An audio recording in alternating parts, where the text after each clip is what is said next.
So we do have Avengers right now. Doomsday is coming out. Some MF Doom ties. Hopefully musically, like in the score. We're gonna look over this. It's what I'm excited for it. The last movie I just seen from Marvel was Spider-Man, the new one. I think it was called Spider-Man: A Brand New Day. Good movie. Awkward beginning, but a good movie. Like as it goes on, great scenes in that movie. It might not say so much in the special look for the Doomsday, but for the breakdown that we will watch after this, it might get explained a lot more. What are we seeing?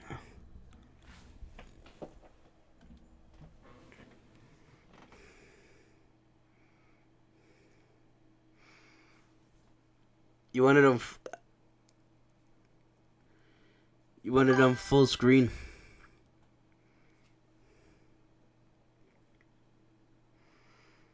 We can do it on. Yeah, I would.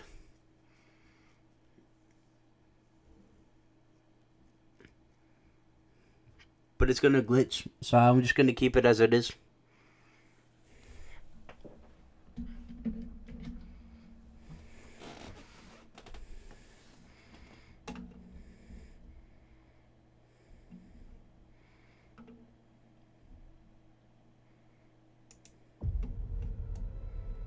Victor was always the smartest guy in every room.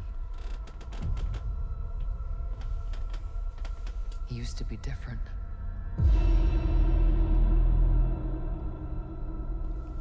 Is that He used to be Victor? Is it like Victor Vaughn?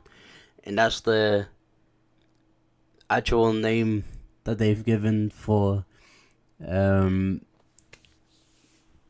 what is Doctor Doom, not MF Doom, but Doctor Doom.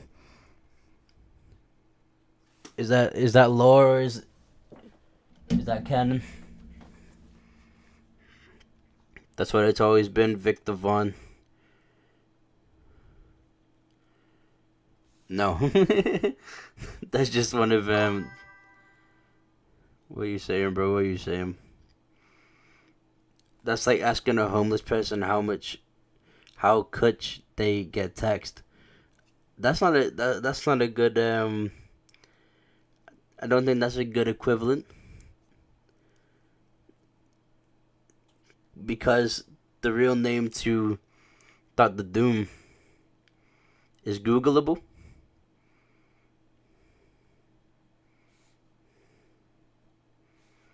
And I guess the answer to that is, but Victor Von Doom, that's the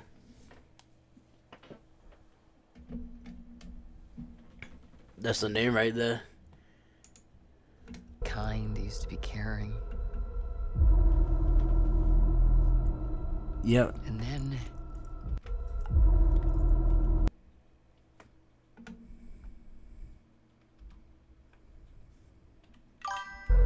he used to be kind, he used to be caring. I think that's Black Widow. This one is definitely darker. I don't know why. I know in the past stream I've said that I thought that Endgame was the last Avengers.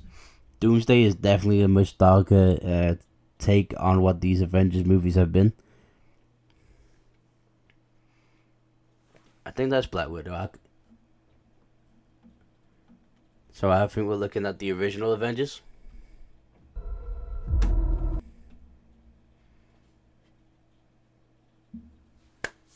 I can picture who that is, but I'm not shit, I cannot think like what he's called in the Avengers or in Marvel.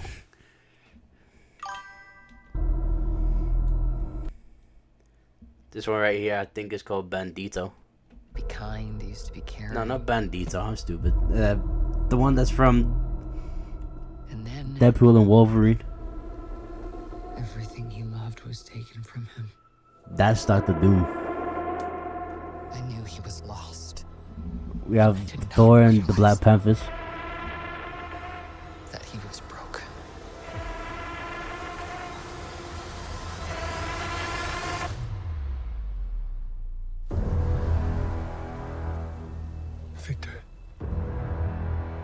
did you do this? Shit, I forget his name too. That's Pedro Pascal from Fantastic All Four. of you Professor X. have lived, Magneto. stolen lives. Loki. Now you must give them back. Cyclops. No, not Cyclops. Yeah, is it? I think it is. I swear, you will beg for hell long before I grant it.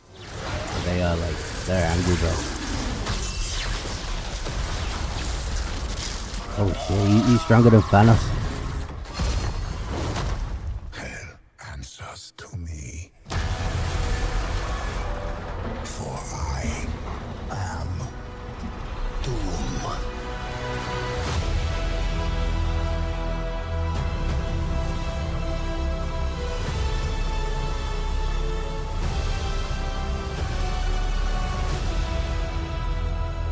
Is he in Infinity Vision? So the movie just does not stop. That's in 4 months' time too. So it's looking says December 18th. I don't know what that is for the UK.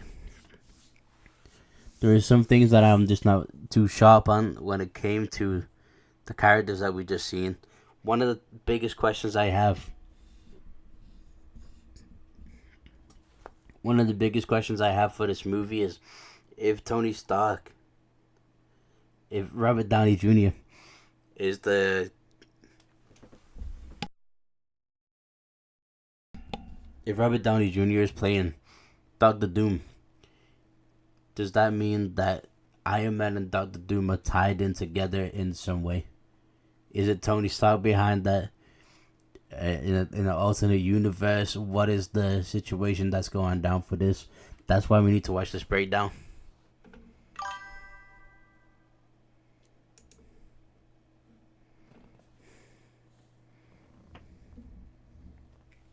Yes, Doctor Doom and Iron Man are both played by Robert Downey Jr.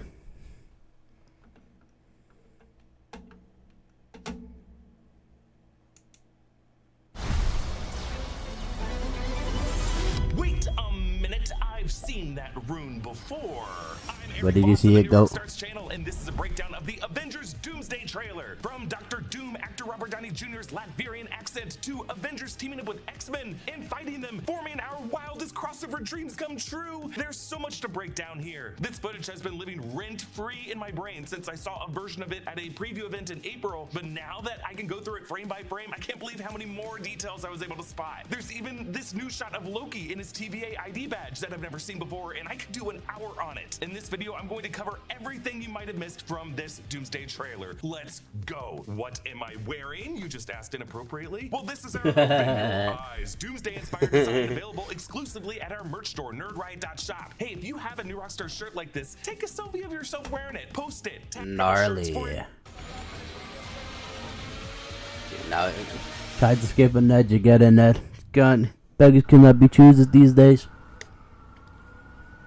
Turn up the radio so you can hear. Specifically, I don't think I've even told you this. No, but Placard that we've seen outside the X-Mansion. The trailer opens with this shot of the metal placard that we've seen outside the X-Mansion. Xavier's School for Gifted Youngsters, 1407 Gray Malkin Lane, Salem Center, Westchester County, New York. The exact address of the X-Mansion from the Fox X-Men movies. That's a Wes Anderson type shot. X-Men in their continuity in 2014's X-Men Days of Future Past. In that film, Wolverine went back in time by consciousness hopping back into his younger body in the year 1973 to erase and rewrite a dystopian future, which he did, and found himself in a seemingly pleasant 2024 which we did with see. all of the X-Men who died. With all of the X-Men who die, so we have Beast as well. This Doomsday is gonna be different, bro. Like, Avengers might be the best franchise of all time. Just from the way that they're able to manipulate so much, like, I think Avengers might be a better franchise. Might be a better French fry than Star Wars. I'm hoping that Spider-Man will be in it, but I don't think it will be for such a long time. I think It didn't look like he was gonna be in it from the trailer that we seen, but there could be like a scene where the Avengers actually get together, and of course you see like the big three and what used to be Iron Man, Doctor Doom. You would see Spider-Man there. I'd assume would be played by Tom Holland, and like Hulk, who was also in the Spider-Man movie, the Brand New Day. I don't know if that's the case. I didn't see that being the case. I seen Thor, so there might be like a direction for that to go in. But it looks like we're bringing back, like, if we seen the X-Men, that cast be revealed. Indy Navarrete playing as Rogue. She's playing Rogue. That cast for the X-Men have been revealed, which I would assume is for this movie Doomsday, as that comes out. You gotta get out the room, guy. As that comes out in December.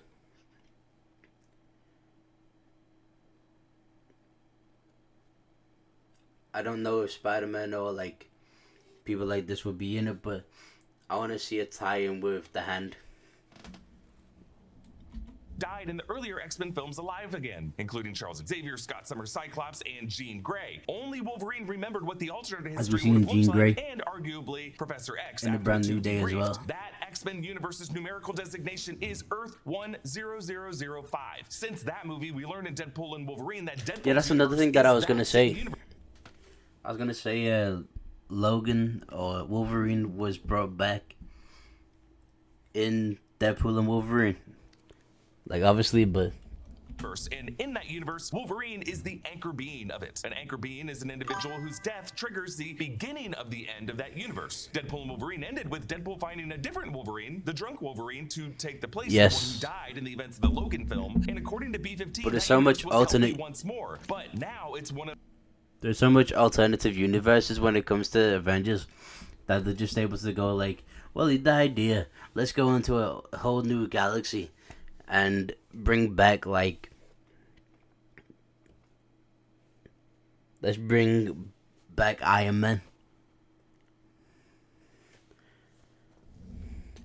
Of three universes colliding in this film in this incursion event: 10005, 616, and 828. We don't know yet if anchor beings will factor into the Doomsday plot, but we also don't know at this point if Hugh Jackman's Wolverine will appear in Doomsday. But along with all of these other returning X-Men, there is a still alive Wolverine somewhere amongst them. And here it is. We hear Robert Downey Jr.'s voice as Dr. Victor Von Doom. Something's coming. Something we may not be able to deter. I used to live life through a screen. Now it might be time to get premium. It might be time to get premium. Loving Boxy Mobile's triple data this summer. And it's only a tenner. Before this day is done, we shall be faced with an unthinkable decision. So this is Downey's take on a Latvian accent. Latveria is not a real country, and its exact geography often changes depending on which Marvel title we see the map in, but it's generally understood to be Eastern Europe. When we've heard voice actors play Dr. Doom in the past, like Paul Dobson in Fantastic Four: World's Greatest Heroes, and in other media, Maurice LaMarche in Ultimate Spider-Man and Avengers Assemble, or Ross Marquand very briefly in X-Men 97, they tend to go with a generic, let's say, Romanian accent. Interestingly, Sebastian Stan is Romanian and can speak Romanian. I wonder if he consulted with Robert Downey Jr. on how to do this exactly. Dr. Doom is, of course, considered Marvel's greatest villain. At first an enemy to the Fantastic Four, actually a one-time college rival to Reed Richards, who went on to become ruler of Latveria, tinkering away in his Doomsday castle as he masters both science and magic. A South by Southwest London event earlier this year included various references to Doom's Latvian origin. Vladimir Fortunov was the name of the cruel Latvian dictator who ruled the country before Victor Von Doom overthrew him. The rapprochement refers to an annual Latvian festival where traditional Traditionally, Latvians seek to make peace with their enemies, celebrated in honor of the death of Doom's mother, Cynthia von Doom. Cynthia von Doom was his mother, and in certain retcons of his backstory, Dr. Doom lost his mother in a bad deal with Mephisto, and his pursuit of science and magic was all motivated by a mission to get her back from Mephisto. The Zafiro refers to the clan that Doom's parents, his mother Cynthia and his father Werner, were a part of, the clan that Victor would later lead in overthrowing Vladimir Fortunov, and the Hassenstadt is the original name of the Doomstadt, the capital of Latveria. When Doom overthrew Fortunov, he renamed it Doomstadt after the family name of his mother and father. So the Russo brothers and Marvel head Kevin Feige have confirmed that Avengers Doomsday and its 2027 follow-up film Avengers Secret Wars are confirmed to be adapting the Jonathan Hickman comic storyline. There's another Avengers after this. Kevin Feige have confirmed that Avengers Doomsday and its 2027 follow-up film Avengers Secret Wars are confirmed to be adapting the Jonathan Hickman comic storyline Time Runs Out that leads into the I don't ever want the Avengers to end. event, I don't hate the Avengers at all, bro. Like, as I said, I think it got to be in the better position than the Star Wars franchises. Owen Reese, Small Human, sort of functions as the anchor being of that storyline. Yeah, the Secret Wars, like, what does incursions that are... What does the Secret Wars actually look like? Who's beefing who? What's the T? Throw it down.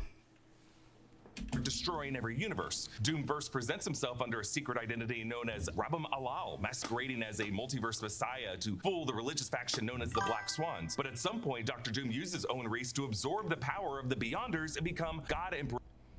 If it's out next year, it's likely would be mostly filmed by now. Yeah, because Avengers Doomsday is, I think, is completely finished recording. All that they're doing now is just in the process of marketing. You know, press releases. Comes out in 4 months. You know, there's interviews going down for it. So I think Secret Wars.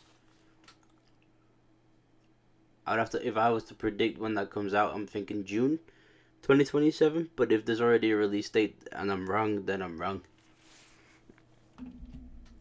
Doom with absolute power over a new Earth that he builds out of the fractured pieces of the other realities shattered by incursions, a new Earth known as Battleworld. We feel pretty confident that Marvel is working toward that power up by Doom because they put the exact comic where that happens in both the movie of Deadpool and Wolverine and its first trailer, Secret Wars number 5. For the Dr. Doom in this movie, Joe Russo said at CinemaCon in April, Victor Von Doom is the greatest Marvel villain of all time. Yes, he is greater than Thanos. But he's not simply a villain. He's one of the most complex Marvel characters. He's a scientist, a technologist, a genius, a magician. And he's always 3 moves ahead of even the most brilliant. If he has so much of these assets, let me know, bro. Like, I just want to know if there's any tie-in to an alternate universe where it is Tony Stark and Victor Doom. If there's any situation like this, bro, like, just let me know. Let me know, gang. Let me know. Heroes, which is what makes them virtually unbeatable. Shout out to Brandon Davis for that footage, give him a follow. But by describing Dr. Doom as a scientist, technologist, genius, and a magician, Russo clearly wants us to think of this iconic list of modifiers. Take that off, what are you?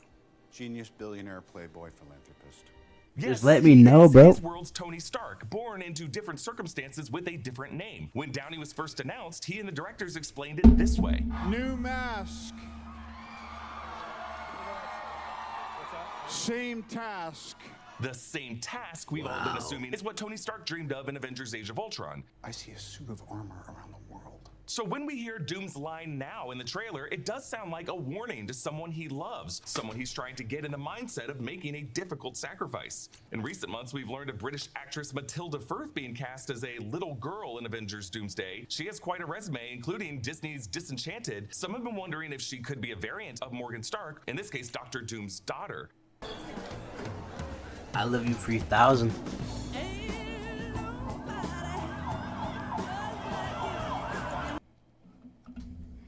Honestly, like, get me to 1,000 dollars. Get me to 1,000 followers. I'll get premium.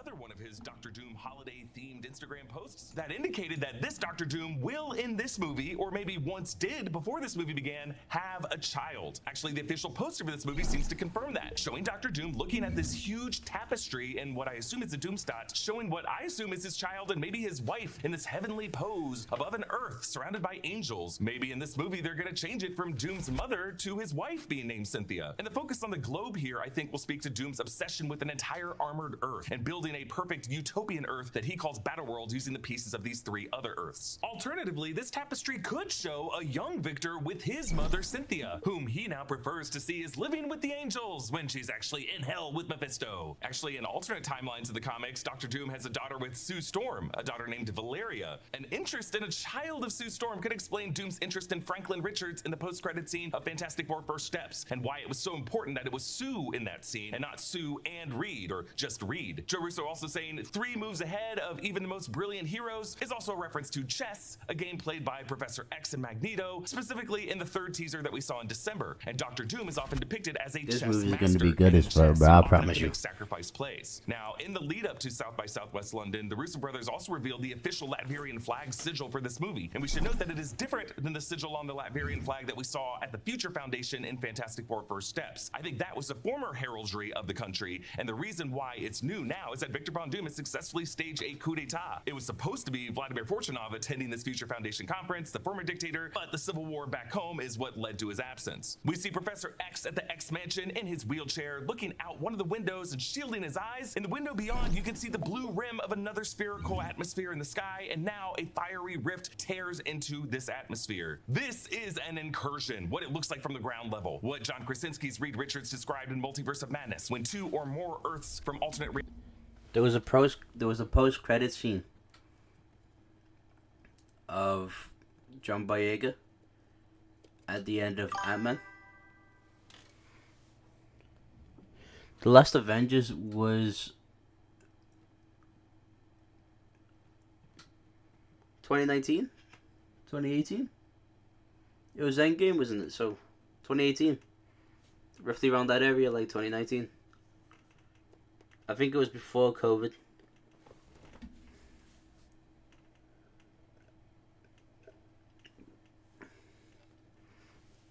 And if I had to take my strongest guess, 2019.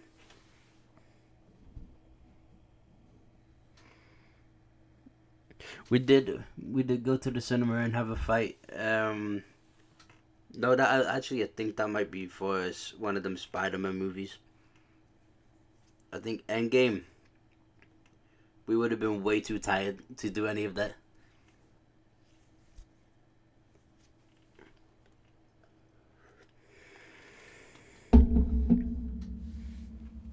But yeah, as I said, there was a post-credit scene at the end of one of the Ant-Man movies, the last one that they've released, for what they was gonna do a solo movie for. That's not. I don't believe it's John Boyega.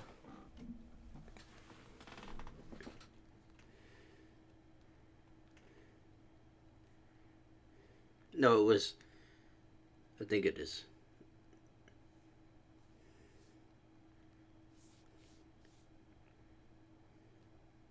No, it was not at all. That was,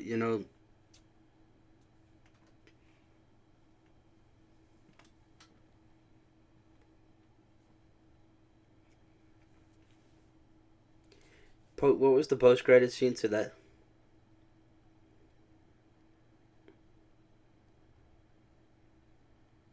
At the end of the last Ant-Man.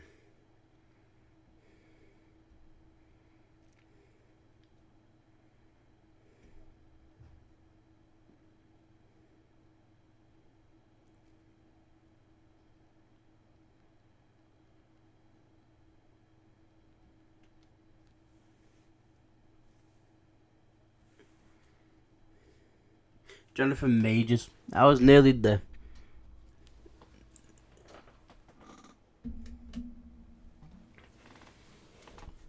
See you, John. Name of John, you know what I mean? Anyway, but the way I was seeing that with the blue atmosphere around it made me think of when they was in that like fighting arena where it was just a bunch of him. I don't know what that will colorate to it essentially, but that's what I thought of. I'm very I'm just learning as I go.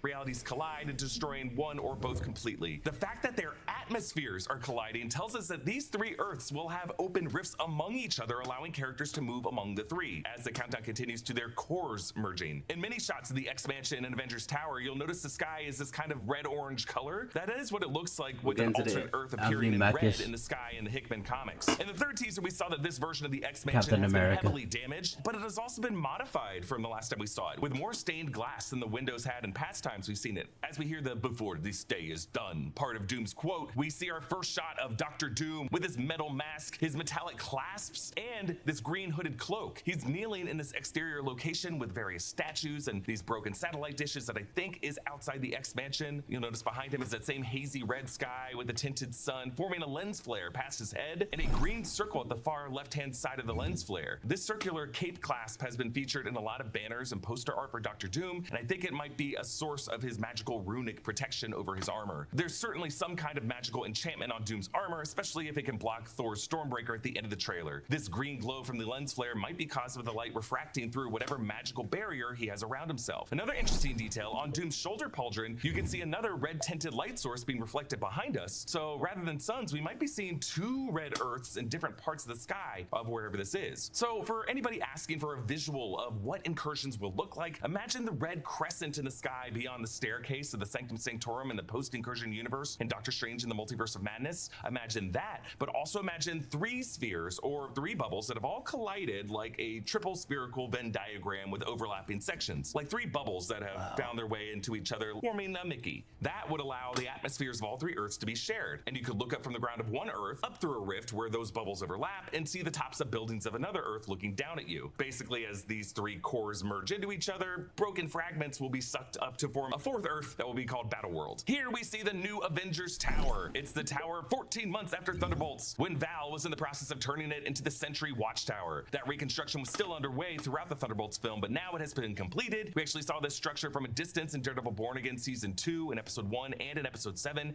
It's the same white A on the red field that we saw in the blast door of the penthouse level at the beginning of the Thunderbolts post-credit scene. Why does the tower have this lobster claw shape? What are these extra thinner sections even serving? Well, remember that there was this line in the Thunderbolts post-credit scene. And now there's this huge space crisis and no one's telling us about it. We're running out of space already? It's impossible. This building is enormous. Outer space. Outer space. Run a threat analysis. I want a full report. Yeah, before the Fantastic Four ship even showed up, there was another huge space crisis that no one was telling the new Avengers about. I think it was an early sign of one of these incursions, and I think these higher sections of Avengers Tower serve as antennae to connect with satellites that allow them to observe things in orbit. Behind Avengers Tower, that very tall building is the JP Morgan Chase World Headquarters, a rather new skyscraper completed in our world in 2025.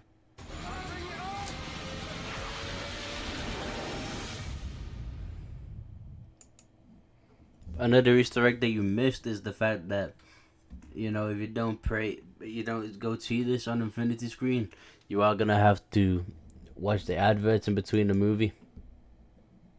Fantastic Four. Reed Richards in this cool white jacket, Johnny Storm and Sue Storm in blue jackets, and Ben, no jacket. Thor walks behind them carrying Stormbreaker. They seem to be coming from their spaceship. What time is it? Thunderbolts post-credit scene, and though we don't see him in this shot, I think Steve Rogers is in the back there. And Herbie also, of course, would be with them. I'll explain why later in the video. But we know Thor starts with the Fantastic Four from this shot alone. In the second teaser, we see Thor with his adopted daughter, Love, Chris Hemsworth's real-life daughter, India Rose Hemsworth, who was originally the dead daughter of Gore the God Butcher, resurrected by the reincarnated form of Eternity into Love. But he seems to lose her in this movie because he prays to Odin in a forest location for her safety. Now they walk into the Avengers Tower penthouse to see Captain America suited up with the shield strapped to his back, Bucky Barnes wearing his new suit from the Thunderbolts post-credit scene with the red star on the sleeve, and Scott Lang in his Ant-Man suit. It is very complex. This is probably it might be streaks in from the sky, shows the full assembly. On the left, the Thunderbolts, good enough to say that it might be the best Avengers movie that we get. Maximov in his product-covered jumpsuit. Behind them both, barely visible in the frame on the far left, that's actually Bob Reynolds, Louis Pullman, aka Sentry, wearing the same socks with sandals that he was wearing in the Thunderbolts post-credit scene, reading Rick Rubin's The Creative Act, A Way of Being. To the right of Alexei is Yelena Belova, Bucky Barnes with his new I assume when we say Rick Rubin, we're not talking about the guy with the gray t-shirt, the long white beard, and long white hair that likes to sit in the garden for 15 minutes before the interviews. Has no musical talent, but is very successful in music. I think we're not talking about that, Rick Rubin. A star Ghost. On the right are the old Avengers, Scott Lang, Sam Wilson, and Thor. And again, I think Steve Rogers is also in this room, just hidden from view or framed out of this shot. But in the middle, on that raised platform by the screen wall, are the Fantastic Four: Reed, Sue, Johnny, and Ben. On this screen wall, the same screen where the Thunderbolts saw the Fantastic Four ship arriving, is a visual display that I'm assuming comes from Reed or Herbie's computer explaining this incursion crisis. 3 blue Earths connected by lines in the center. This visual comes directly from Reed's multiverse explanation in Jonathan Hickman and Steve Epstein's New Avengers Volume 3, Number 2 from 2013, where Reed explains to the Illuminati incursions and almost a word-for-word explanation of what John Krasinski's Reed Richards echoed from the Illuminati dais in Multiverse of Madness. On the left of the screen, you can see another diagram showing how these 3 Earths are also just half circles now with their cores exposed. Reed is demonstrating how all 3 of these Earths are going to be damaged, broken apart, but it seems to be their magnetic cores that are being drawn together. Each of the exposed cores are color-coded: blue, I would red, not be and mad yellow, if this which was a 3-hour correspond to the movie. blue, red, and yellow circles on the right side of screen. Interesting, not represented as a color green, which seems to be the color of Doom in this movie, maybe the color tone to his new battle world that forms. There's also a digital countdown beneath that image, like the countdown clock that Marvel has had on their YouTube channel, showing how much time they have left until this incursion process is complete. And I think another bit of dialogue from this scene was teased last night with the weekly every Sunday at 7 tweet at the Fantastic Four. Well, I think the last 75 weeks was updated. We make a point to do family dinner every week. Sunday at 7. I think that the last Avengers movie was 3 hours. Again, I think that was around 3 hours, and I would not be mad if we had to go cover all bases, give every single thing that deserves this much time. It's time to actually like develop the storyline, make things clearer. You know what I mean? Get like good fan points on IMDb. You know, like this. I wouldn't be mad if we gave the right segments enough time to develop the characters, what's really going down between these 3 worlds that we've been showing here. I wouldn't be so mad if that was the scenario. On the dot, no matter what. How long do we have? Not long. That is creepy as hell. Really what we're seeing here is a meeting of the minds where all the heroes are recognizing this incursion crisis, but there's nothing on the screen about Dr. Doom. I assume that Sue Storm must see Dr. Doom as relevant to the crisis if he took their son. In this movie, 3 Marvel universes are colliding. Earth 616, that's the MCU we've known since Iron Man. Earth 10005 from the X-Men and Deadpool movies, and Earth 828, the Fantastic Four universe of First Steps. In Multiverse of Madness, we learn that an incursion is when multiple universes collide and destroy each other. In the 838, I have a really good question too. Explaining the fact that there's a 1005 world that you're saying is from Deadpool. Are we blessed to have Deadpool in Avengers Doomsday? I would like to see that. universe, incursions could be caused by using dark magic from the Darkhold to dreamwalk into the body of your variant. But why are these incursions happening? Well, this movie could say it's just a natural flow of the multiverse for this kind of thing to happen. Or this movie could try to link everything since Endgame and say that a number of breaches and violations to space-time and reality all put cracks in the dam. When Steve Rogers decided to stay in the past, when Doctor Strange and Spider-Man tinkered with the runes of Kafkal spell in No Way Home, when Wanda Maximoff and Doctor Strange dreamwalked in Multiverse of Madness, when Dar-Ben used the quantum bands and universal weapon to open the rift that left Monica Rambeau stranded in the X-Men universe in the Marvels, when the X-Men and Days of Future Past got away with altering their timeline, and or when Loki did what he did to allow the multiverse to exist not as a strictly pruned sacred timeline, but as a chaotically branching tree of eventualities. Maybe this movie is going to say that all of these things caused incursions and the deaths of universes, but there's some other force at play causing these three universes to collide at the same time. Like two Earths colliding, a natural accident, but three merging all all at the same time without two bumping into each other first and then a third one joining? That kind of feels like it was deliberate. Someone nudging these three Earths together. Reed Richards would certainly view that as more than a coincidence. Over all of this, lasting through the end of the trailer, Thor gives this awesome angry speech that sounds more pissed off than Chris Hemsworth has ever sounded as a character. I fought with many warriors in my time. They were far stronger than all of us put together, and they died. They died facing enemies and threats that scare me far less than this one. Everything they sacrifice will be for nothing if we do not stand together. Put aside your petty squabbles. Presume nothing except this. If you return, you will return as brothers and sisters. But mark my words, we're going to need a miracle. The best thing the Navy introduced me to was this lot. Not being funny, right, but this is well easy. This is giving business. The tone Chris Hemsworth strikes here is darker and more bitter than we've ever heard from him as Thor. Scolding, I would say. In fact, it's similar to his dad when he did this in the first Thor movie. Father. By these warriors, Thor is referring to Iron Man Tony Stark, Natasha Romanoff, Loki, Heimdall, Vision, Gamora. I'm not gonna lie, this makes me want to watch in addition to all the heroes who died in everything Infinity that's War led Endgame up and stayed dead. Thor Doomsday. also lost the Asgardians that other Avengers didn't get to know too well. You'll notice Thor still bears the scar on the left side of his face. I don't know if I would be down to watch Ragnarok. So those scars of the Shield last Doomsday just events from of the his case people of it still being a sting. series Ragnarok and Doomsday are, after all, rather than a synonyms, movie. meaning the same apocalyptic thing. We see Namor sitting on his throne that we saw in Black Panther Wakanda Forever, Mesoamerican runes forming the back and a giant megalodon jawbone framed around it. Black Panther Shuri and M'Baku, king of Wakanda, are there with all the Wakandan warriors facing off in Namor's throne room with all the blue-skinned Talokanil warriors. This Talokan throne room and the structure it's contained in are normally completely underwater in the bottom of the Caribbean Sea. Something has happened to bring it into this open air. In this throne room, as the camera pulls out, you can see Bucky, John Walker, Joaquin Torres, and Ghost on the left, and Sue and Ben on the right. And it's certainly more prominent in these desert shots throughout the trailer. There is a huge wall of water surrounding all of this. This part of the ocean floor has been completely drained, and the water's being pushed back by some mysterious force. What is this? Well, a theory that I've been chewing on lately is that what we're seeing here is actually in the void, the TVA multiversal dumping ground that we also saw in Deadpool and Wolverine. What we are seeing now is part of the 616 universe, the kingdom of Talokan, that has already been extracted from the 616 universe and relocated to this newly forming Earth that will become Battleworld. And so I think part of the movie of Doomsday will be fought on that foundation that we will see completed. Imagine being such a strong villain that you've got like 6 sides of the Avengers, like, and they've just the Thunderbolts as well. Thunderbolts, Wakanda, Avengers, like with Thor in it. You got like so much different sides of the Avengers that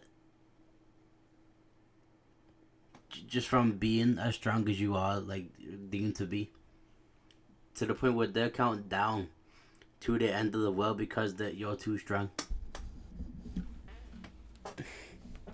It's gnarly, dude. Both Namor and Shuri seem to have traded resources since the peace they reached at the end of Black Panther Wakanda Forever. Notice how Namor has a new high collar with black embroidery that could be Wakandan vibranium weave, while Shuri has some turquoise pieces in her new Black Panther armor that look like Talokanil vibranium. Thanks to BetterHelp for sponsoring today's video. When the weather is hot, or when the days I'm be a straight build, where have you and BetterHelp hate therapy, broken statues and what look like in the same for anything alone, BetterHelp is here with you. Then we see Thor landing in a trail of lightning in the same exterior location that we saw Doom in earlier, surrounded by broken statues and what look like the broken Sentinel parts. We saw Cyclops battling these Sentinels in the third teaser and later in this trailer, and we've been assuming that this is in the gardens outside the X-Mansion. Specifically, Charles Xavier seems to be going through his classical statues phase. There's one on the bookshelf earlier inside, and there's some broken ones outside here. And we see the blade of Stormbreaker igniting with lightning as Thor marches toward Dr. Doom in the distance. Then we cut to the inside of the X-Mansion as the wooden planks of the main staircase get blown apart in an exploding fireball. This explosion is coming from underneath. Is this from a hallway or room on the other side of the staircase? Or could it be coming from down below, like Cerebro or the Danger Room? Cyclops, James Marsden, steps forward in the next shot with the optic blast he emits through his ruby quartz lens eyepiece lighting up, making it seem like the blast was caused by him aiming at someone and not caring how much of his home mansion he's destroying, but I think it's from a different different scene. Yes, as we saw in the December teaser, Cyclops is back to wearing the comic-accurate blue and yellow suit with the Y-strap utility belt. Again, This is open why eye you shirt just is have to available on our watch merch these store, movies, bro. I nerdwrite.shop. promise But then on you, the like- upper level of the mansion, Gambit, Remy LeBeau, Channing Tatum fights Shang-Chi. Gambit, that's what I Simu wanted to say, Gambit not looks just as he Bandito. does from his first appearance in Deadpool and Wolverine, and Shang-Chi blocks his glowing purple staff and playing cards with his glowing orange 10 rings on his arms. Channing Tatum's Gambit was not a member of the X-Men in any of the Fox-era X-Men films that we saw. He had his own solo film that was in development hell, and in Deadpool and Wolverine, they made fun of that by implying that Gambit was a product of the Void itself. In the post-credit scene of Deadpool and Wolverine, we saw a screen in the background of the TVA that showed Gambit still alive, and in a deleted scene that would have shown that shot in close-up, we see it was the glow of a sparkling sling ring portal that got Gambit out of the Void. You know that being a soldier is exciting, but what you want to know is, what's in it What's for in me? it for me? Being able to do the sport I love. Not being able to watch this video without the adverse, that's what's in it for me. I'll tell you, God. Bring out the best in your breed. Royal Canin. Unique needs, precise nutrition. It would mean that someone like Deadpool using Cassandra Nova's sling ring, or someone else rescued Gambit and let him live with the X-Men in the X-Mansion. This seems to be part of the movie where the Avengers and other heroes coming from Earth 616 travel to the X-Mansion in Earth 10005 in hopes of getting something from the X-Mansion, and the X-Men there at the time are just going to put up a fight. We'll see more of these matchups later, but one that we don't see here but we know will happen based on interviews is a fight between Alan Cummings' Nightcrawler and Pedro Pascal's Reed Richards that will also reportedly involve Kelsey Grammer's Beast because the actor had to be on set for that day. So why are these groups fighting? The X-Men might be stinging after an earlier defeat and terrified of any superpowered people from one of these neighboring dimensions breaking into what's left of their house. I suspect this group of 616 heroes is trying to get to Cerebro. Now, why do I think we're going to see Cerebro again? Well, in this interview after CinemaCon, Kevin Feige said that it was emotional for him to revisit these sets that he used to work on as an associate producer 26 years ago. Well, look, I think for fans, the notion of having the Avengers and X-Men together for the first time within our cinematic universe is incredibly exciting. It's been something that has been a long time coming. Yeah. For me personally, my career started in 1998 on that first X-Men film. So, you know, no spoilers, but there might be some sets. Or spoilers, some Kevin, sets that feel you free. recognize. Some sets that you recognize from those original films, and being on those sets 26 years later with my now 12-year-old son was pretty emotional. But the issue is, this X-Mansion set seems to be a new design that looks nothing like the X-Mansion interior from any of the X-Men films that Feige would have worked on. So I think there is another set like Cerebro that we're going to see in this movie, and I think that's where the Reed Richards Nightcrawler Beast fight will take place. Reed might need to get to Cerebro for some purpose, maybe to locate his mutant son Franklin Richards, or maybe there's some power to Cerebro that can stop what Doom is doing to smash these three worlds together. And a new shot that was not in the April CinemaCon trailer, Loki! He's back to wearing his analyst outfit that he wore throughout the Disney Plus series, specifically starting in season 1, episode 2, with the jacket and the neatly brushed back hair. And we see what seems to be his Time Variance Authority ID badge. He did not have this in the Loki series, but the back of this card shows a tree, and I think this is the Idrisil Worlds tree that the Sacred Timeline shifted to become the embodiment of in the final episode of the Loki series. We had assumed that Loki was trapped on that throne as the god of stories holding everything together. Now, it looks like our man can still move around. This could be actually a flashback to some of Loki's earlier days when he was with the TVA. But the thing is, we just didn't really see that many montages throughout that Loki series when this movie could say he made a side quest somewhere else, with the exception of the season 2 thousands of years sequence. But specifically for those thousands of years, Loki was singularly focused on trying to avoid the temporal loom from exploding. And specifically, he didn't have that jacket anymore. Also, the TVA didn't yet have that Yggdrasil tree as part of its iconography. However, there were other posters throughout the TVA that referenced just the basic task of pruning branches. You'll see that his badge number is 414-620-701-401-220. The Loki variant we followed in the Disney Plus series was L1130. This number didn't immediately jump out to me as any kind of numerological reference, but trust me, I'm going to be digging into it. So where is Loki here? What is he doing? Well, the sky outside that curtain is the same color orange, so I'm guessing he's on one of the Earths threatened by an incursion. Notice the person holding this ID badge is wearing a wedding band. Loki doesn't have a wedding band. He ain't married. This perfectly manicured hand must belong to Steve Rogers. universe, which means that Loki has appeared in Steve's house, the house that we saw in the first Doomsday teaser where Steve had the baby, meaning that God of Stories Loki must be grasping a strand of time representing Steve's universe, and within that universe has taken the form of the all-business TVA There is a lot analyst going on. to Steve that what he did caused an incursion, warning him of the doom to come. And I think he's giving Steve an ID badge to verify that he's not the evil villain that Steve remembers, but rather just a variant who has had a change of heart in the time that he has worked with the TVA. I mean, that'd be a crazy sequence of events for Steve Rogers, right? Going from everything that he went through in Endgame, going back in time, going back to the Battle of New York, fighting his doppelganger self, having a Tesseract stolen from that Loki, and that same Loki who got away with the Tesseract during Endgame is the one who now shows up on his doorstep to say, hey, you really done messed up with the multiverse. Then we see the other group of 616 heroes meeting Shuri and M'Baku in the water-cleared ocean floor desert. We see Ben Grimm, Sue Storm, John Walker, Bucky, Joaquin Torres, Falcon, and Ava Star Ghost are there. But if half of the heroes we saw in Avengers Tower go to the X-Mansion, I think this other half goes to Talokan, or the part of Talokan that's now in Black Panther Wakanda Forever. Now, what else might be important about Talokan specifically? Well, in Black Panther Wakanda Forever, we saw some kind of glowing energy source coming out of that underwater structure of Talokan that was part of a deleted sequence that they didn't explore more fully in the movie. Since there was no natural sunlight that reached that ocean floor, I think they're drawing that power from the planet's core, the same planet core that Reed Richards has on the screen in the Avengers Tower penthouse. So I think Dr. Doom might be using that same energy source, and they just need to control it maybe to reverse the incursions. Back in the mansion, we see Reed Richards in his white jacket, his arm stretched out to restrain Sam's shield. Shang-Chi stands behind Reed, and the robot Herbie is to the right of Sam. I mean, Herbie even being there with them supports my theory that Reed needs some extra tech support to hack into Cerebro. On the window, you can see the Charles Xavier family crest with the blue X, from which Charles likely derived the X-Men logo, and you can also see the Latin Already motto of guessed. Fiat I feel like I've already watched the movie now. Let there be light, let there be strength. The first word spoken by God in the book of Genesis to breathe existence into the universe,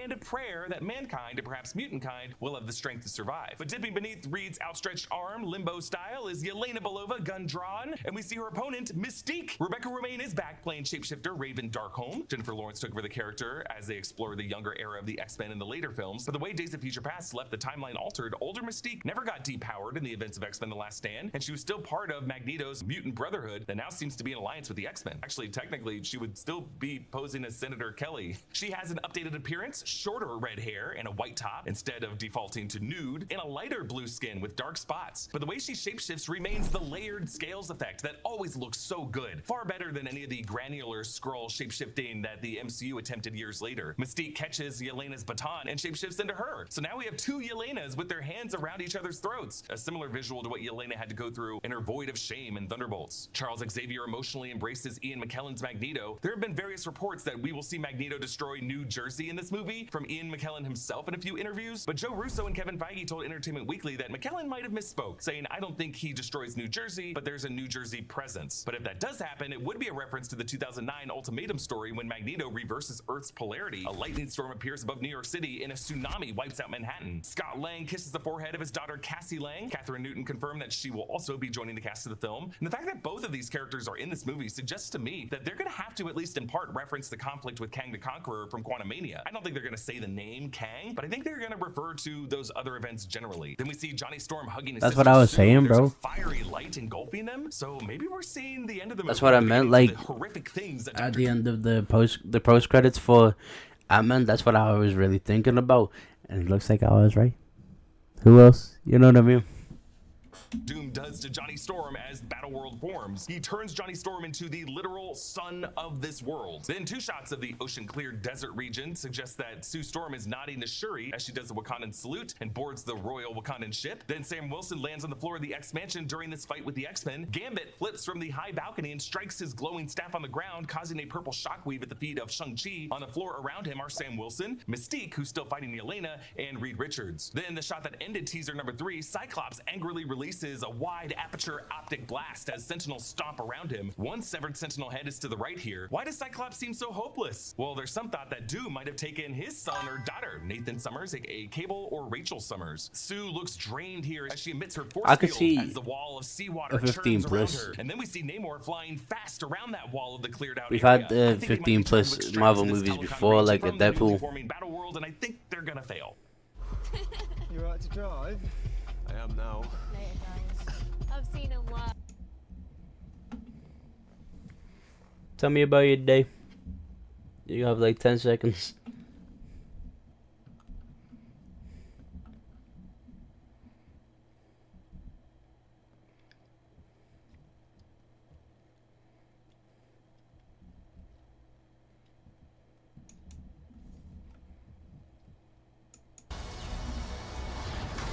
gonna fail. Then the money shot at the trailer. And then we see Namor flying fast around that wall of the cleared out area. I think they might be trying to extract this Telecon region from the newly forming battle world, and I think they're gonna fail. Then the money shot at the trailer.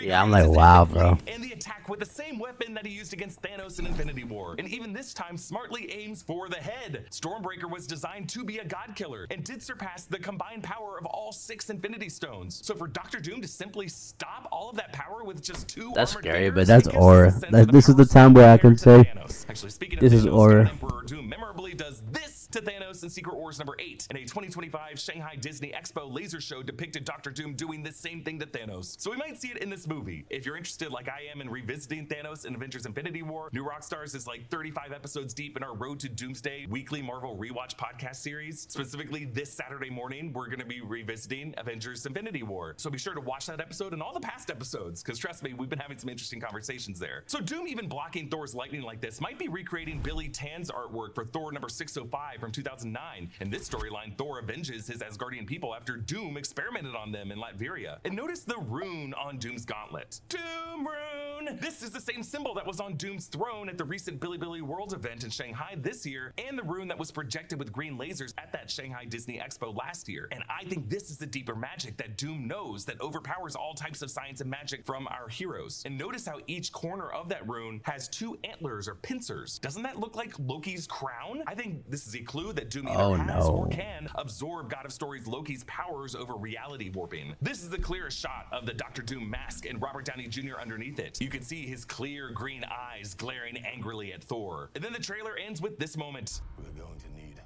a miracle. Hey, pal.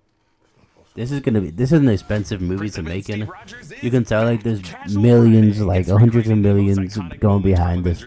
This is a cracked / broken Mjolnir that was reassembled after Hela's destruction in Ragnarok by Jane Foster in Thor Love and Thunder. If you look closely, you can see Johnny Storm standing behind Steve. Looks like this is on the Fantastic Four ship. How did Steve get back with Thor here? Well, when Steve chose to stay behind with Peggy Carter in the late 40s at the end of Avengers Endgame, that decision, according to the Russo brothers when Endgame came out, caused a branch timeline to form. Steve lived his new life with Peggy Carter in a branch history that we never saw. I have read and listened to literally every interview given by the Russo brothers over the past 10 years, and I can confirm that they use the terms timeline and universe and reality interchangeably. In their logic, Steve staying with Peggy caused a new universe to form. And the theory I discussed in this video is that Steve's decision caused the creation of what we would later call the 828 universe, the universe of the Fantastic Four. I like the idea that Steve being around to help S.H.I.E.L.D. defeat Hydra in the late 40s and 50s and warn world powers against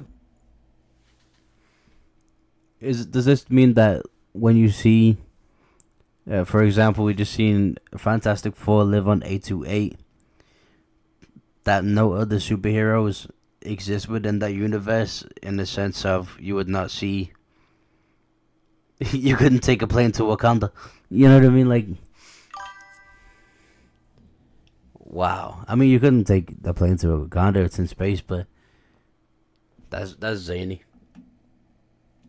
Developing hydrogen bombs would have led to the peaceful 60s that the Fantastic Four inherited and enabled world peace via the Future Foundation. This could be a universe where Robert Downey Jr., instead of playing the hero Tony Stark in the 21st century, ended up just being born as a Latvian named Dr. Doom. Now, before you say, wait, wouldn't there only be history from 1949 onwards? No, I think in a new universe, it kind of back retcons a completed history that led up to that. The arguments against this theory are that if the 828 universe forward by branching off of the 616 from the year 1949, both universes should have the same history of World War II and before, right? And if Dr. Doom comes from the 828 universe, he couldn't also be a Tony Stark variant, because in the 616 MCU, Tony Stark was born to Howard Stark in the year 1970. To that, I would say, we don't yet know how this Dr. Doom really came about. We also don't know what logic the Russos are going to say branch timelines and universes follow when it comes to filling out the past history of a parallel universe. The nature of Steve's choice to stay behind could have just resulted in some magical cosmic side effect, where the anchor being Soul that found its body in Tony Stark in the 616 universe just found its body in someone named Victor Von Doom in this newly formed 828 history. But if Steve had been living in the 828 universe since Endgame, it's not too hard to trace the timeline through the early 60s. New Ben's original family Adverts again, goddammit. for easier family meals. Gosh, everything's so expensive. From A to B, train prices keep going up. But where that could have been him with his slightly older son watching that Fantastic Four cartoon show in that montage sequence in the Fantastic Four First Steps film to the year 1969 to 1970 in this branch timeline when the Fantastic Four's mid-credits scene takes place, the point where he looks somewhat older and joined Thor and the Fantastic Four on their way back to the 616 Earth. At CinemaCon, the press release stated that actor Wesley Holloway was also in the cast, and I think he might be playing Steve's son after this time has passed, someone I think could be named James or Jimmy after James Buchanan Barnes. Either way, we know that Steve will have to end his journey sometime after the events as a very old man handing the shield back to Sam Wilson. That'll be a crazy time loop because Sam in this movie will have a memory of older Steve that Steve in this movie hasn't experienced yet. Either way, when Thor says it's impossible as he looks at Steve, I don't think he's talking about Steve being alive again, because Thor at this point would have experienced crazy enough time travel and multiversal hopping. But I do think he's reacting to Steve telling him that their fallen friend of Tony Stark is a variant by another name. Also, it's possible that Thor is reacting to the face of Tony Stark right here on this ship with them, when Victor might be coming to them as a friend offering to help with these incursions. Like maybe removed from all these earlier shots of the Marvel heroes and Avengers meeting with each other, there is like a variant of Tony Stark who's pretending like he's their friend when he's gonna stab them in the back very soon. Or maybe when Thor fights the masked Doctor Doom, at first he doesn't connect who it is until he looks into his eyes. Despite seeing the other shot of Loki in this trailer, I think that we're gonna see Thor and Steve, and maybe even Robert Downey Jr.'s seemingly heroic friend, head to the TVA with Sentry, and that's when Doctor Doom is gonna switch sides and use Sentry as his conduit to channel Loki, God of Story's power, to absorb it and give himself the power to manipulate reality. So Chris Evans and Catherine Newton are just two MCU hero names that were not initially confirmed by Marvel in 2025 to be in the cast. So if they're coming back, you know other surprise heroes will as well. On Easter, Robert Downey Jr. posted this Easter egg art that included the sigils of Doctor Strange and Spider-Man. But the fact that Marvel already released a CinemaCon trailer now here on Monday shows that they're gonna have even bigger reveals this Saturday at CinemaCon. That could be other cast members that they haven't confirmed yet. New Rockstars is going to be covering everything at CinemaCon. Just get Spider-Man in there, bro. Since we can't have Iron Man, at least one Spider-Man. But we're also gonna have live streams on Thursday and Friday as well. So subscribe to. That was a good video. Good breakdown. Definitely needed.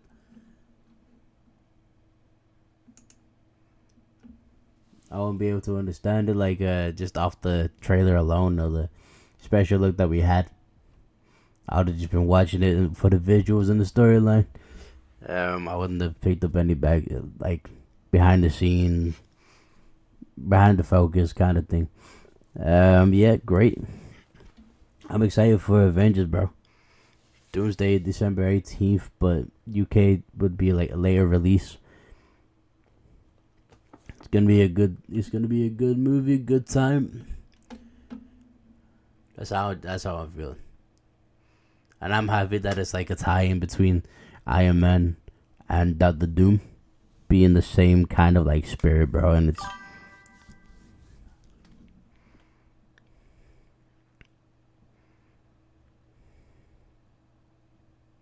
maybe after Christmas I could see that. I know that when Mighty Supreme had dropped on Christmas in the US, it took until January or the last week of December to get it to the UK. So it could be 2 weeks, and it could actually be the week of Christmas or the week of New Year's.